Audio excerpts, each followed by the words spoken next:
Су ресурстары маркетинг жауапкершілігі шектеулі серіктестігінің инвестициялық бағдарламасы аясында Ақпан Батыр көшесінде су құбыры желісін қайта құру жұмыстары басталды. Құбырды жаңарту Жібек жолы мен Иляев көшелерінің арасында диаметрі 500 мм құбырды ауыстыру жұмыстары жүргізіледі. Жалпы алғанда тозығы жеткен су құбыры желісінің 300 шаршы метрі ауыстырылады.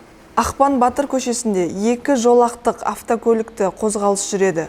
Көлік жүргізушілері мен жаяу жүргіншілерге қиындық туғызбау үшін су құбырын қайта құру жұмыстары ашық тәсілмен емес, көлденең бағытталған бұрғылау қондырғысының көмегімен жүргізіледі.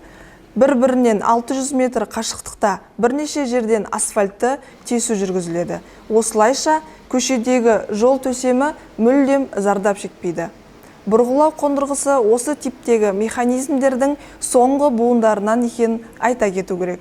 Ақпан Батыр көшесіндегі су құбырын жаңарту жұмыстарын 2024 жылдың күзінде аяқтау жоспарлануда. Одан басқа су ресурстары маркетинг жауапкершілігі шектеулі серіктестігінің балансындағы су құбыры және кәріз желілерін қайта жаңарту Шымкент қаласының басқа аудандарында да жүргізілуде. Осындай жұмыстарды жүргізу туралы сұрақтар туындаған жағдайда сіз кәсіпорынның әлеуметтік желідегі аккаунттарына немесе WhatsApp 8705 758 1111-ге жаза аласыз.